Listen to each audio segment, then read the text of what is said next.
अक्सर वालिदैन को ये मसला होता है कि जो घर के बड़े होते हैं, जैसे ग्रैंड पेरेंट्स होते हैं, दादा दादी होती है, नाना नानी होते हैं, वो बच्चों को बिगाड़ते हैं। ये एक जेन्युइन कंप्लेन है। वो अपनी जगह बेतहाशा प्यार देते हैं, वो अपनी जगह ठीक है, वालिदैन अपनी जगह ठीक है।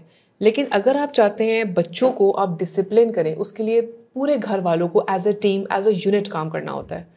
अब होता यह है कि बच्चे की शुरू के जो 3 साल होते हैं वो डिसिप्लिन सिखाने का टाइम होता है। उसमें आपने बच्चे के जहन को कंफ्यूज नहीं करना। माँ कह रही है नहीं इसको चॉकलेट नहीं खिलानी, दादा दादी कह रहे हैं खा ले ये ले जहाँ खाने दो ना बहू, क्यों ऐसे करती हो, यही तो हमारे खाने की, हम देखो शुगर के मरीज बन जाते हैं, हम तो नहीं खा पाते।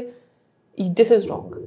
अगर माँ चाह रही है कि उसको शुगर नहीं देना, क्योंकि शुगर बच्चे को शुरू में नहीं देना, वो मना है। बच्चे की मेंटल हेल्थ, बच्चे की ग्रोथ के लिए शुगर बहुत हार्मफुल है। स्पेशली पहले 2 साल में तो चीनी बिल्कुल नहीं देते।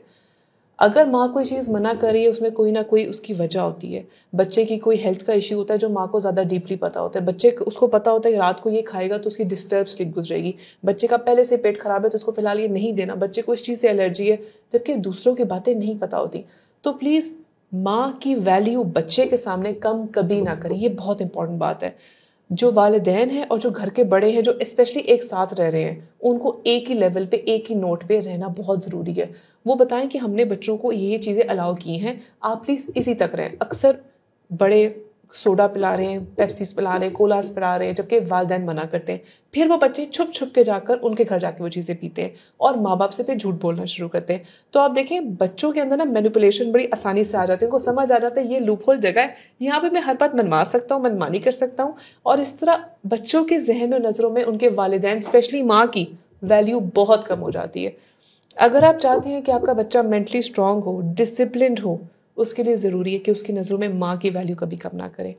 अगर माँ की वैल्यू कम होगी तो बच्चा माँ की बात नहीं सुनेगा, माँ को डिसरिस्पेक्ट करना शुरू हो जाएगा और इस तरह माँ की अपनी मेंटल हेल्थ भी तबाह होगी। उसकी वजह से फैमिली रिलेशंस भी खराब होंगे। तो आप देखिए कि एक ऐसा विशियस साइकिल बन जाता है जिसमें एक्चुअली बच्चे की बर्बादी है। तो सारे घर वाले as a team, as a unit काम करें ताकि बच्चा आपका डिसिप्लिन्ड हो। ये बहुत ज़रूरी है।